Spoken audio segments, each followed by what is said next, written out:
The experts that best communicate their culture and their vision to their potential clients are those entrepreneurs that we remember. I'm Shelby Jo Long with the Expertise Podcast, and here we explore the stories of those entrepreneurs to inspire you to think about how you can monetize your expertise. Recorded. Hello, everyone, and welcome to the episode of the Expertise Podcast, where I continue my exploration of the 10 CEOs of the Strategic Advisor Board. And I am very excited for this interview today because Will Black and I know a little bit about each other, worked together before, and we're on the Strategic Advisor Board together. And I'm very excited to hear the story behind his brand. What this Expertise Podcast is for is to help entrepreneurs like yourself think about your expertise in a different manner. How can I monetize my expertise in a different manner? How can I create a business out of that? And I'm really excited to hear Will's story about how all of his influences came together to produce the product that he is involved in. And I'm very interested to figure out that story. So Will Black, welcome to the interview. I'm excited that you've agreed to come and be on my podcast. Thank you for having me. Oh, it's going to be great. So Will, I know a little bit about you. You are with the Meridian Foundation and you're in the banking industry and you're in merchant accounts. And I know about all of those things because we've worked together and we've done programs together. But if you could just talk a little bit about who you are and what you do, and then we'll kind of get into the story behind it, because there's so many different pieces that are going to come together, I think, when you tell your story. So if you could just do that in the beginning, that'd be great. Sure. Obviously, well, I'm Will Black, and our program is sharing the credit. And quite simply, what we do is we show nonprofits and businesses how they can help each other. And quite simply, we say, 80% of all funding for nonprofits in America come from small businesses already, right now. And normally small businesses, they give very heavily, very ethically off their bottom line. But we're like, you don't have to do that.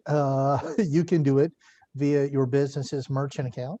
Visa, MasterCard has a fee in there, normally goes back into the system, but it can go to your charity. Not Will Black's charity, Shelby. But it could be. It could be, but it goes to that business's charity, right?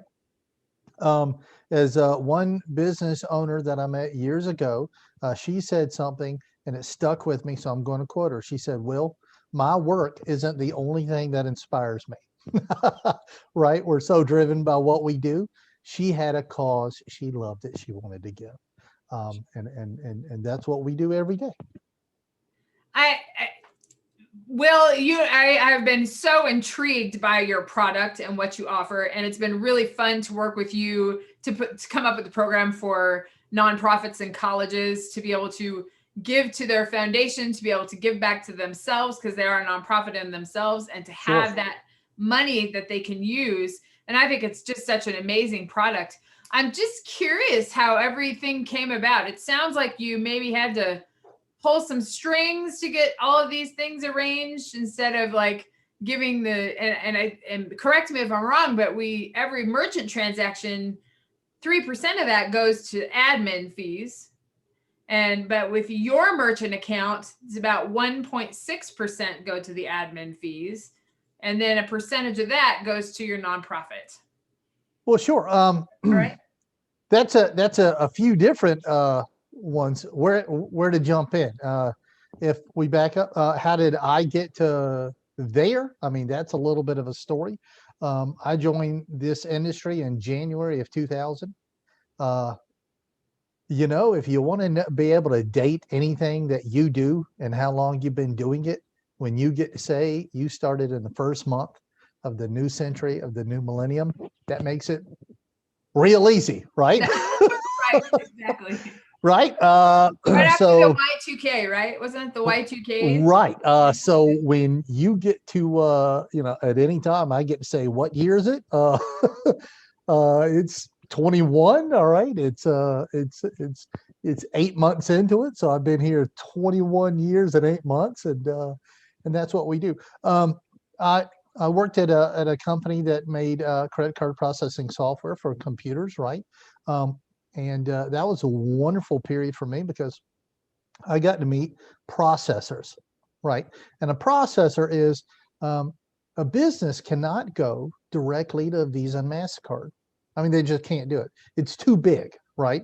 They You don't go to Home Depot corporate, you go to Home Depot local, right? You don't go to Walmart headquarters, right? But you can't even go to Visa MasterCard local.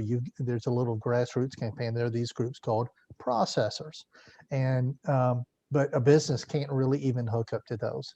We, as a firm, I got to meet all of those processors and develop the ability to connect businesses, connect that umbilical cord, if you will, to Visa MasterCard so that they can process those transactions.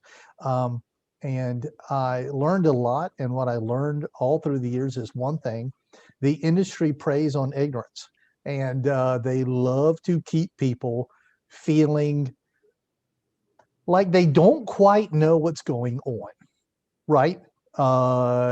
And because if you don't quite know what's going on, but you have to have it, then you have to take somebody's word for it.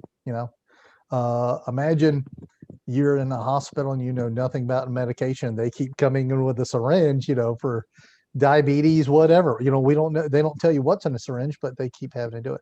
A business nowadays, who doesn't take plastic? It's not easy to be in business without that.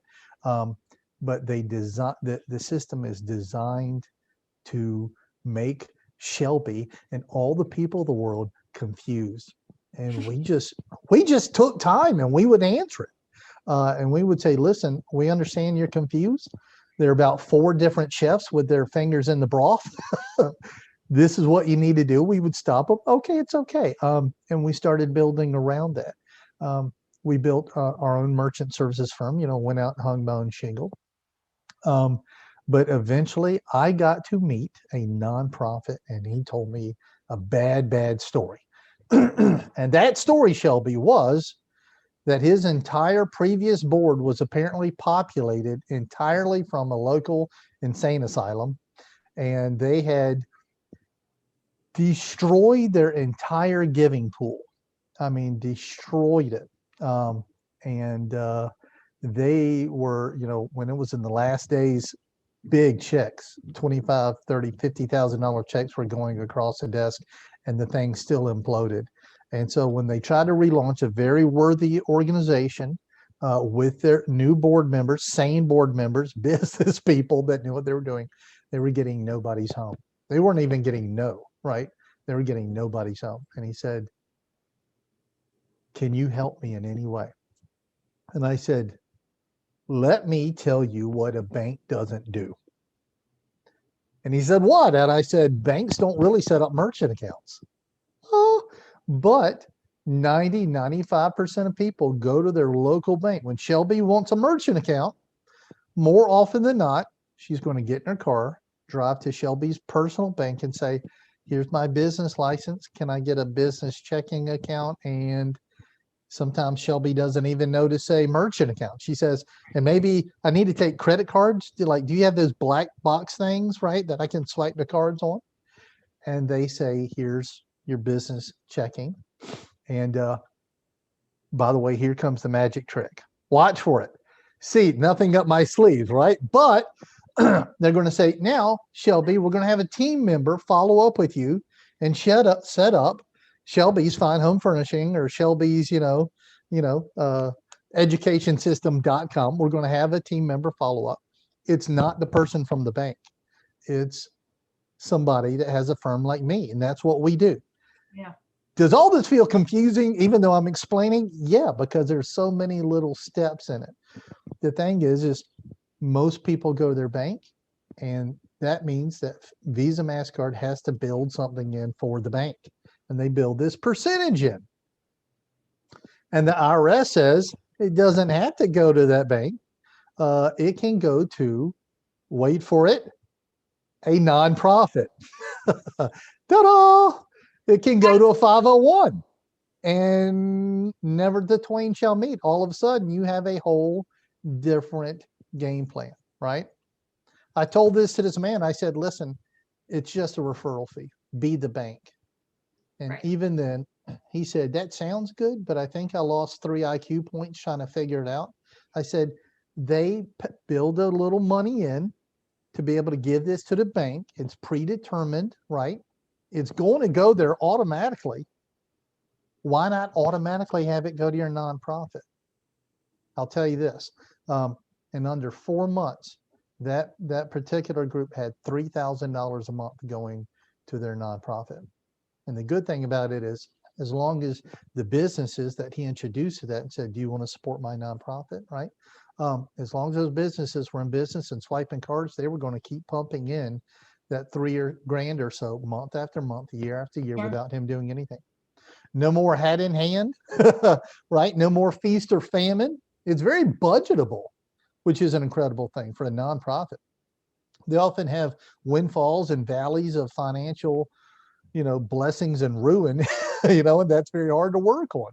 But Sure. all of a sudden, businesses are very steady. And if you're getting a percentage of that, then all of a sudden you have a whole different game plan.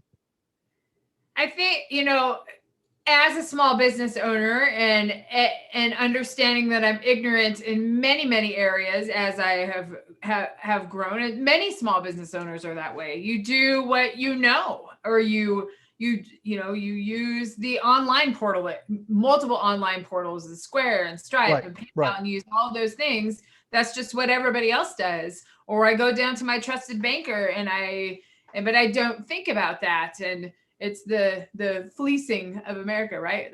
And why would you? And why would you? Why would you think about it? Because they're taking care of you, and it's something that's easy, and they can put their numbers in, and it's going to be great. But there's this really, what it is, there's no product like what you have out there, and it's just interesting that there's not more of it. And I think it's so unique, and there's such a huge opportunity for it, but it's just.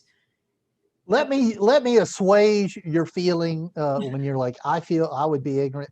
Everybody almost is, right? The third business I ever spoke to was a car dealership. And you've heard me tell this story. They did $1 million a month in debit cards and credit cards alone. Keep them in your thoughts and prayers, right? They're really struggling.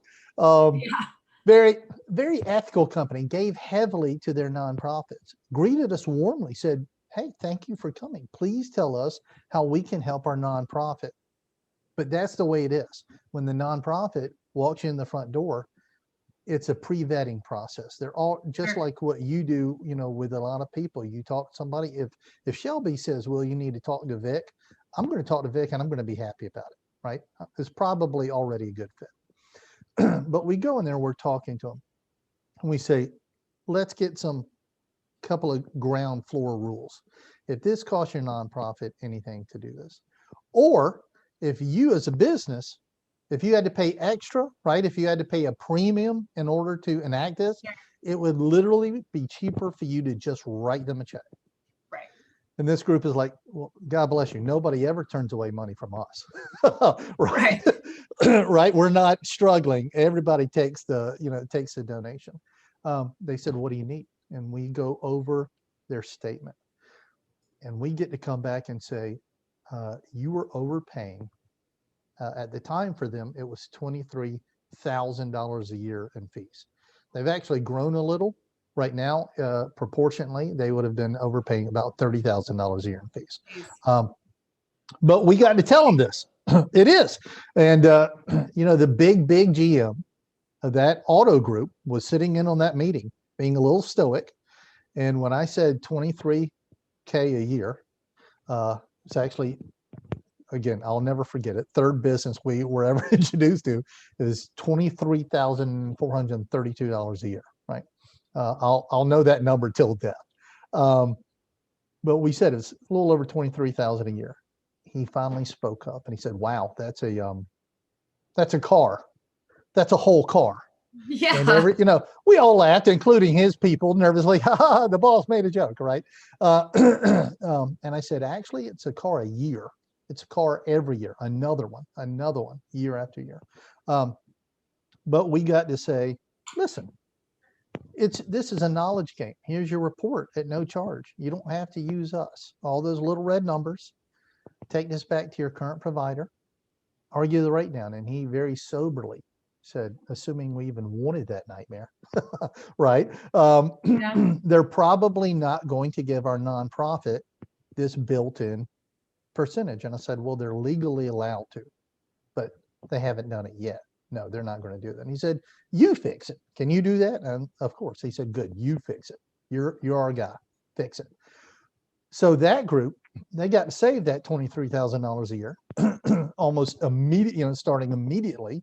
Their savings started, but they donated, and here's where the rubber meets the road, in excess of $100,000 a year into their nonprofit. Now, the two things I want to tell you on that is this. With that, and just to clarify, without like writing a check for more money, this was just all the transition in the processing and all of that built in. They were able to get it built in. That's it. I say that for two reasons. One, that's a good story because guess what? It's easy for me to say, I'm so overwhelmed with my work and everything I'm doing, blah, blah, blah. I'm such a dummy. Why didn't I know that? You don't know it. It's designed not to be known. Right? And well, the big guys, they have people. They had 300 people in their business. They didn't know. I jokingly trained staff under me at that point, and I said, my job going in was twofold: to get the account and make sure that their lead bookkeepers weren't getting fired for doing their job and not knowing my job, because they don't know that, right? But here's a real training montage for that. Who is going to give to your nonprofit more? Knowing that small businesses give 80% of all funding to nonprofits in the US. What business is going to give more? A business that takes money off their bottom line that they could be taking home to their family, putting back into their business, yada, yada, pick something, or one that says, I have no choice but to pay this Visa MasterCard fee at the end of the month. Take a percentage of that. I've already paid that bill. Now you take part of that. And if you don't see it and you don't think about it, then you have this stack of money at the end of the year, then you can figure out how to use that. Right. I'll tell you a thing. We we train, we do a lot of work with our nonprofits, but we tell them, you get these reports and you see the monies that are coming from all of the entities that are giving you. Please award them accordingly, right? So if Shelby had the Shelby Foundation and she had this, that car dealership that's pumping $100,000 a year into the Shelby Foundation, right? And you have a silver, level giving, if you give $1,000 a year, 5,000 is gold and 10,000 a year is donor circle. Give that group that award. Yeah. Because it's not coming from us. It's always coming from the business. We had a businessman call us up and his nonprofit wasn't keeping him up to date. And he said, can you tell me how much we've given? And I said, to the beginning of time, down to the penny. It may take a few minutes, but yes. And we looked it up, and he didn't have a big business, but he had been with his group for about 5 years. And I had to say, sir, you've given just over $41,000. And Shelby, he almost dropped the phone. He didn't know. Didn't even think about it. I said, well, what did you think it was going to be? He said, $2,000-$3,000. It's pennies, right? It's fractions of pennies. I said 5 years. This is why I think, and what you and I worked on to put together this program. This is why I think it's such a powerful tool. First of all, because of what you can do with the money, and people just don't know about that. But I mean, you can be your own fundraising. you could build a whole fundraising unit in your foundation, whether you're, I mean, I work at a college, so I think immediately of colleges that are constantly reaching out to their alumni to give back and to support. And this is an easy sell for especially the alumni that own businesses that can do that and can give back in that way, because you don't see it and it doesn't come off your bottom line. And I think the same is true for nonprofits. It's like creating that fundraising incubator right in your foundation, I think is so powerful. Well, in the business world, the best person to sell to is the person you've already sold to, right? Your best client is the one that's already bought from you. It doesn't matter what you sell. If you sell pizza and Shelby bought one pie from you, you've got a better chance of getting her to come back to get a second one. That's the whole point. When you get to leverage your existing donor base and say, you can keep writing us a check, but if you have a business, you can funnel off this money that right now, that car dealership, what their only commiseration point is now they've been in business 72 years. They've been around a while. But the last 35 years, they've been taking cards. And they said, we could have given nearly $4 million. That's insane. Can you go back in time and fix that for us? And retroactively apply Can you introduce us maybe 10 years earlier, just that to this? And when you go to somebody like a college, you go to these chambers of commerce. You've heard me say about my little local nonprofit. This group, they call themselves a local nonprofit, and they say that because if you drive 30 miles away in any direction, as they say, nobody's ever heard of them. Right? That's a small group. They're like, we're the definition of local. They're like, we don't have it. We're not getting a big box store. We're not getting these huge things. We can only pull from little local businesses. And they have 19 businesses in their fold. And that's very finite, right? That's a short little list. And yet they get about $11,000 a month over and over and over, $120,000+ a year. The real funny story is they only wanted 80,000 a year was a stretch goal for them. They're like, if we could get to 80, and they got 120, they had to start, they expanded what they did, but their guys were giving to them over and over, and the money just keeps coming in. And I said, because who's going to give to you more, the guy that's writing you a check off the bottom line, or the guy that's going to keep shoveling this money to you automatically? No, you're connected. You've got the portal. It's just going to, I'm using my hands here a lot. I do it too. That's all right. No, I think I have been so intrigued and just excited about the product from the beginning. I'm very excited to get the program rolled out, because I think it's just going to spread like wildfire. I guess just a question about your business, the connection to the nonprofits, the connection to causes. You kind of talked a little bit about that, but can you talk a little bit more about where that connection evolved? And it seems like you talked about a story or two, but how did that connection take place of you to the nonprofits? Well, I didn't set out to be the Wizard of Cause. The Wizard of Cause. I love that. I'm living proof that God loves a dummy, and I was so dumb and blind to it that he had to dig a hole and slowly back me up until I fell into it, where he wanted me to be doing that work. Like I said, I was just doing this work originally, and spending a lot of time educating businesses and saying the system is designed to make you feel dumb. You're not dumb. You're very good at what you do. They don't want you reading your statements. They don't want you figuring this out, because you'll see you're overspending, right? And I was at a Rotary event, and that's where I was listening to a man who was the guy whose former board, Shelby, it's hard to describe how bad it's like if you wanted a textbook example of how to destroy and drive off all of your donors, this was it. I mean, it was terrible. And they made some really, really, really bad decisions. And I just sat down with them and had some coffee. And after that, all of a sudden,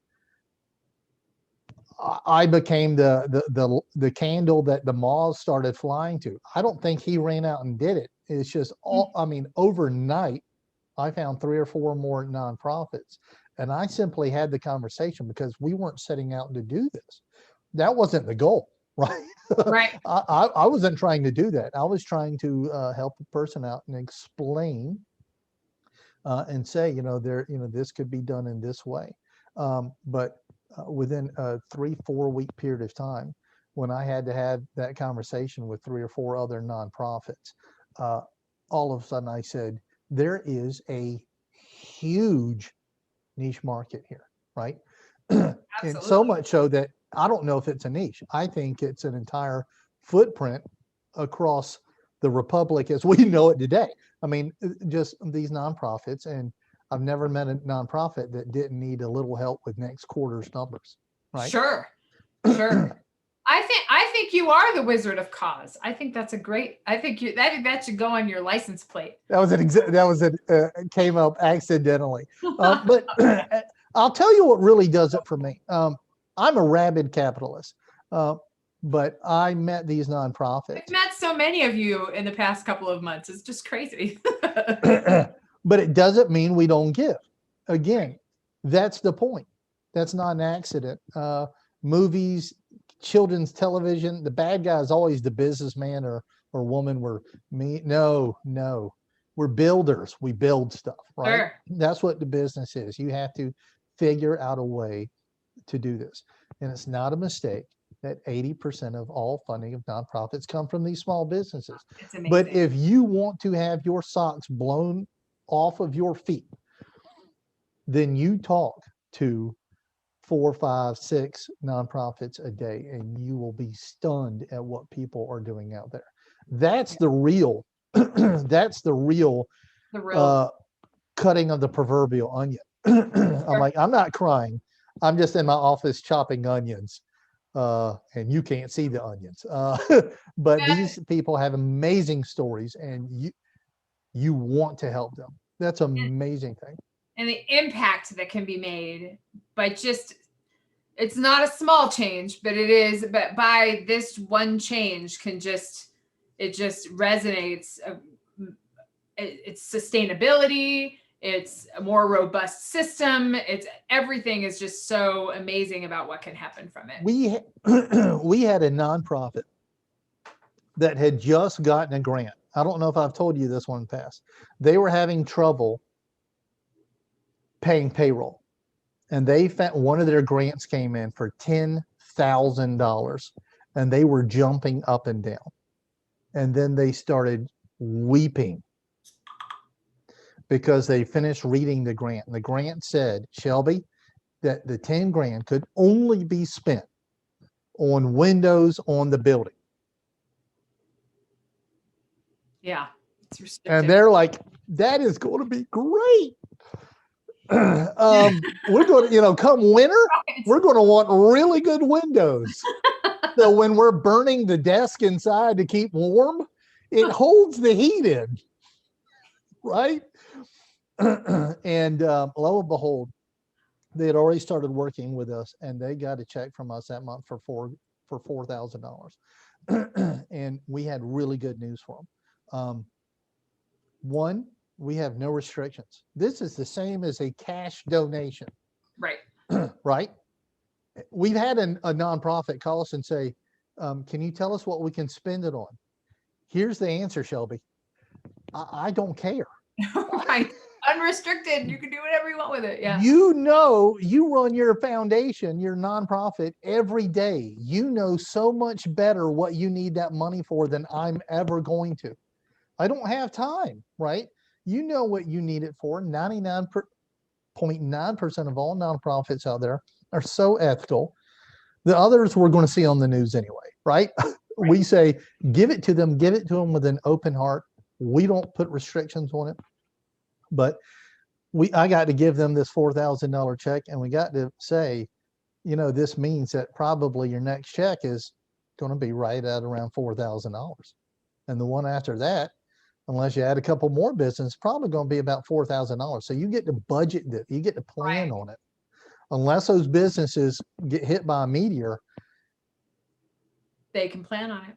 You can start budgeting a little bit, and you see the relaxation, the scales and the relaxation fall off, and that's when they really like it. I'll tell you what I really like the idea though about your colleges, and I've told you this one. The incredible thing is, since they get to modify that door sticker. Remember, every business in America has a Visa, MasterCard sticker right on their door. And when you get to say, now it can say Visa, MasterCard, your business here supports blank. And the nonprofit, if they give us permission, and they do, because they want that branding, they get to put their name and their logo on that door sticker. So that little nonprofit with those 19 businesses, they got to take it back and say, do you want to put the name and the, our charity logo on your front door? And they were like, absolutely. Yeah. I want that. Let me brag about that. I want to let people know when you shop here, you're supporting this good. I think that's there. There's just not a product that it matches. It's just amazing. There's so many benefits to it. And yeah, you talk about business growth. I want to ask about the strategic advisor board now, because you and I are both colleagues on the strategic advisor board, and it's been fun to begin to work together, just talking about business growth and talking about, having the extra capital and generating extra revenue. I mean, it really fits the model that we work under with the strategic advisor board, that has been kind of a part of our lives with Miller and Company and Jason Miller, and then now with the strategic advisor board. And I just want to ask about, it's so amazing to have a financial person in there to be able to give us some direction or think about these different financial pieces when it comes to best serving the clients that come through there. Right. And can you just talk about your involvement with the strategic advisor board and how you've adapted or fell into that whole process? Well, I've been working with Jason a while. Jason gave me one of the high compliments of my life. And he said, you have a world-class idea, and I don't know why you're not worth all the money in the world, right?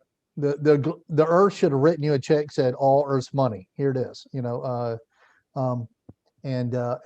of all things, he said, I want you to be on the strategic advisor board. We need somebody that can talk money, brass tacks, how people get taken advantage of, where the money goes, and the first time I passed on it, and oh golly, I wanted to do it. I really, but COVID for me was an explosive growth. We had during COVID, as you can imagine, nonprofits were, their entire budgets were getting redlined on a daily basis. Right. And because when your business isn't bringing in money, you're not giving as much to the charity you support. So we had some months that we were talking to 15 times the number of charities that we would ever speak to. It was past capacity, right? But I knew what Jason and other people had done for me. And one key thing I learned was this. I may have a world-class idea, but I'm not an accountant. I'm not a marketing person, right? I'm not an infrastructure guy. I know my stuff right in that I've got that crystal ball that specializes in that plastic world and how it can help, how I can shoot magic beams of money to all these charities. But that's it. And scaling for me was a painful process. And he and I sat down a number of times. he introduced me to many people that helped me springboard to springboard to springboard, launch to launch to launch. And I did, in a 12-month period, I did things that I could not have conceived of doing the 12 month before. Sure. But we put some more things to bed, right? Big things. He said, "Are you sure?" And so I said, and the second time I jumped at it. He said, and I jumped at it. I said, "I'd love to." And you've heard me say this. I say, I may know what I know, but I need a team behind me to do many things. I don't specialize it, right? You never go into an operating room and there's just the surgeon there. Right. He has a team. She has a whole bunch of people, whoever it is. I want 19 people there. I want it to be a catered event. I want a lot of people there to make sure I'm coming out of this, with in brilliant color. And I knew that's what Jason and his people had always done. And he said, you can be a part of that. You get to, you get to educate people in this area, show them where they're losing money, on their cards, which is, I mean, that's such a, you have to take plastic. And when I have to tell people that, Shelby, I quoted a group that did $20 million a month a couple of months ago, and they have a team, right? One of their guys was with Coca-Cola. They have a team, and we got to say, you are overpaying $2 million a year. Was that an actual prayer? and I said, and you could be donating in excess of another $1 million+ into your nonprofit automatically over and over and over. They stopped, and at the end of the meeting, half of them got off. My contact out there said, I got it. We weren't ready for that. We're good. We have our numbers. We've got, sharpen your pencil. Ours are lightsabers. We're really, he said, we weren't ready for it. That's the whole point. They're fantastic at what they did. They needed a team. They needed specialists. You get to come in and get to show them. If I hadn't met you, Jason says, eat your own dog food, right? The team works in of itself. 5 different people on that team work for me, and doing stuff that are helping me now go to my next level. I want to be a part of that all day long with helping other people to get to their next level. I know the headbanging, and I don't mean heavy metal. Heavy metal. I know the headbanging against the wall I did when I was saying there's so many things I don't know, right? Yeah. There's so many things I don't know. I'm doing good, but I can't do enough good because I can't clone myself. I can't clone this knowledge. I can't put these things on automatic. I had a team help me do it. I had a team take it up that notch. I remember the first time I did 10x in a month of what I'd ever done. And I said, I couldn't have gotten there by myself, right? I need a system of mentors behind me. And I had it. And now we're about to, take that to a whole other level, because I've got you working on a package. I've got Jessica working on the flyers and taking that information out. I've got a whole sales team that I was introduced to. I have a background infrastructure program running it that I was introduced to. I have a video guide that I was introduced to, all by these teams, all by saying, we have a guy, we've got people, we've got specialists. We've got specialists that have specialists. And that is the only way you can do it. And you need, to get that help. So. And I feel a very similar way that you do. It's so cliche, but there's such a power in 10 rather than just one. And the fact that all 10 of us come together and we make collective decisions and collective strategies, and we propose those rather than come in and just give you a strategy that might work, but we partner with the companies and we want them to keep growing and succeeding. And I think that's such a power in it. And the fact that we have that diversity with, with the merchant account piece and with the programming piece and with the technological piece, and all of those pieces come together, I think are for the best. It's the best for the clients. And I think it's an amazing power that we have, and amazing resource to access. I am a part of it too, and yeah, it's amazing. I can't have more fun than when we get on that, and it's not always the companies that are already making, $500,000 a year. When we've done the little mini Shark Tanks, and these people that are just starting out, and they're banging their heads in a way that we've seen 300 times at that point, right? And you're like, it's okay. That's fixable. It's not only fixable, it's easily fixable. And it's okay that you don't know that, right? You know what I have, Shelby? I have an accountant. Because I'd rather die. You've heard me say that. I'd rather die. I can't, technically I'm an accountant now. I've been over so many numbers now, but I'm inspired because when I get to see that money pumping into a nonprofit that literally sat there and inspired me. Shelby, do you know how I met the other day?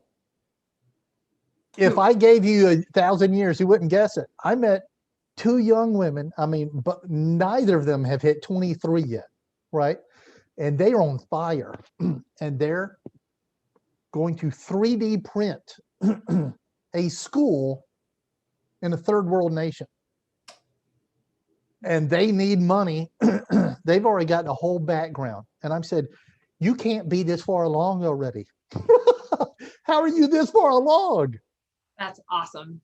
Luckily, you're doing this for good, because if not, you'd be Darth Vader. You'd be, that's scary of what you're doing. They're going to 3D print schools, and they have so much of it already built, and there is no way that you can't be inspired by that. They're like, it costs, for these kids to go to school, something like, for you to go to school in these areas, $1,300 for a year for college, but they can't even get the schools and the buildings, their infrastructure there.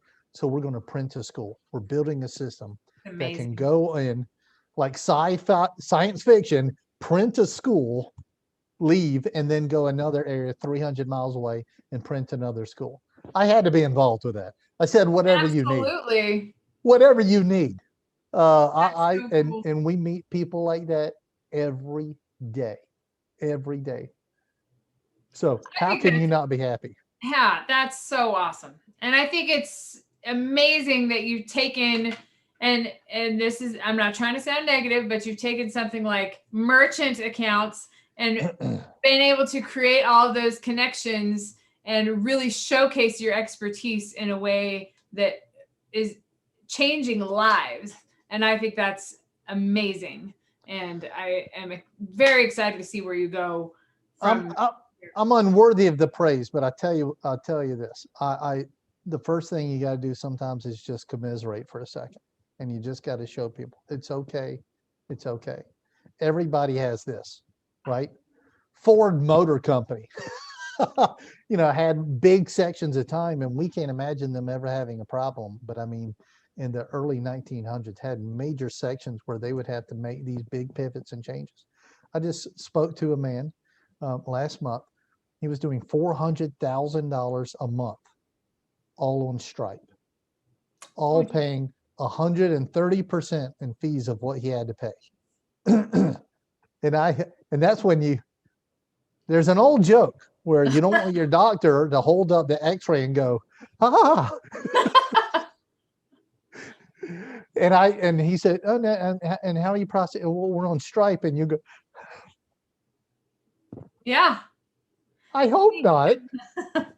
I'm going red. I A couple months ago, I would have been like, that makes sense. But now that I know you and your product, I think that, yeah. And I'm like, these are, it's okay. We need to put out some fires. You have tens of thousands of dollars walking out the door every year that you don't need to. but everybody's there, and you just have to show them that. But if I got to say anything, again, the exciting thing is when you show that nonprofit that they can have the money coming in, and then you get to tell them there are no restrictions here, right? It doesn't cap off at a certain dollar amount, right? If you get up to a certain number of dollars a year, Visa MasterCard doesn't turn you off. No, it keeps going. There's not a time limit. You don't get it for 2 years. But people have seen so many dirty things in the financial industry. That car dealership, right? That third business, been with us well over 5 years now, donated well over $500,000 just themselves. There's no time limit. There's no dollar limit. They just keep giving and giving. That's it. That's a good thing. And Will, what would you, to kind of wrap up the interview, what would you say to that entrepreneur out there that was thinking about stepping out and taking something that they're passionate about and taking their expertise and monetizing it in a way that they maybe haven't thought of before? This is from this super original idea, and you took this idea and you created something that's so impactful and powerful. What would you say to somebody that might have some ideas in there, but they're not really sure how to execute it? The first thing I say is, I quote smarter men than myself, because they're smarter. And I say, doubting yourself is like doubting your creator, right? And imagine the number of things that if somebody just didn't do it, it wouldn't be in your life, which is insane. It would be insane. For me, we have now donated into the millions of dollars. It's amazing. If I had not done what I did, those nonprofits wouldn't have had those monies and keeping them through it. We sustained more groups through COVID where they would have had profound. We wouldn't have been able to give those monies. Hold on, we're getting some background chatter. Somebody's going to be shot.